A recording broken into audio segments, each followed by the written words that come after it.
Mummy and ट्विंसी channel में आप सभी का स्वागत है। इस वीडियो में हम आपके लिए पुत्रदा एकादशी की कथा लाए हैं। तो भक्तों, धर्मराज युधिष्ठिर अपनी जिज्ञासा के साथ एक बार फिर भगवान कृष्ण के समक्ष उपस्थित थे। उन्होंने पूछा, हे श्री कृष्ण, पौष मास में आने वाली शुक्ल पक्ष की एकादशी का क्या महात्म्य है और इसकी कथा क्या है? कृपया करके मुझे बतलाइए। इस पर श्री कृष्ण ने कहा, हे धर्मराज, ध्यान से सुनिए। पौष मास की शुक्ल पक्ष की एकादशी को पौष पुत्रदा एकादशी के नाम से जाना जाता है। इसकी जैसी शुभ तिथि त्रिलोक में और कोई नहीं। प्राचीन काल में भद्रावती नगरी में राजा सुकेतुमान राज्य करते थे। उनकी रानी का नाम चंपा था। हर धर्म का पालन करने के बाद भी दोनों राजा रानी कई समय तक निसंतान रहे। उनके वंश को आगे बढ़ाने वाला कोई नहीं था। यही कारण था कि राजा रानी बहुत दुखी और चिंता में डूबे रहते थे। लेकिन हे युधिष्ठिर, यहाँ सिर्फ राजा और रानी ही दुखी नहीं थे। राजा के पितृ भी अपने वंश वृद्धि में आ रही बाधा से दुखी थे और वो आपस में बात करते थे कि हम अभागों के भाग्य में अपने वंशजों से तर्पण का सुख पाना नहीं लिखा है। एक दिन दुखी होकर राजा बिना किसी को बताए घने वन में चले गए। वन में जहाँ तहाँ उन्हें शेर, भालू और हिरण जैसे अनेक प्राणी दिखाई दे रहे थे। कहीं दूर से सियार की बोली भी कानों में पड़ रही थी। पक्षियों का कलरव उस घने जंगल में गूंज रहा था। ये देखकर राजा कुछ देर के लिए अपना दुख भूल गए। थोड़ी देर में राजा को प्यास सताने लगी।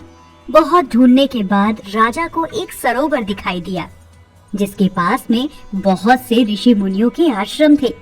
वो सभी ऋषि विश्वदेव थे। राजा वहाँ को चल दिए।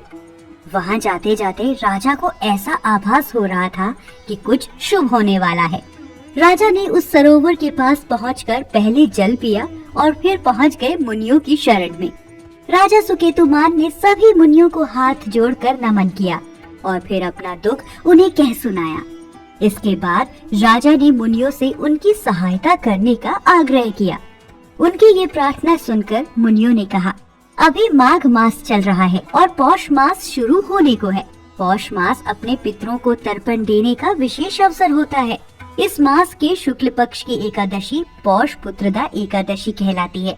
ये संतान का आशीर्वाद देने वाली तिथि है। इसीलिए आप और आपकी पत्नी इस व्रत का पालन करें। श्री हरि आप पर अवश्य कृपा करेंगे। मुनियों से ये सुनकर राजा ने उन्हें बारंबार प्रणाम किया और महल की ओर चल दिए। महल पहुंचकर उन्होंने रानी को सारी बात बताई। अगले माह में जब पौष पुत्रदा एकादशी की तिथि आई, तब राजा रानी ने पूरे समर्पण के साथ विधिवत इस व्रत का पालन किया और द्वादशी पर पूजा करने के बाद पारण किया। हे धर्मराज, इस व्रत के पुण्य प्रभाव से रानी चंपा गर्भवती हुई और एक तेजस्वी बालक को जन्म दिया। वो बालक अपने पिता की तरह धर्मनिष्ठ राजा सिद्ध हुआ।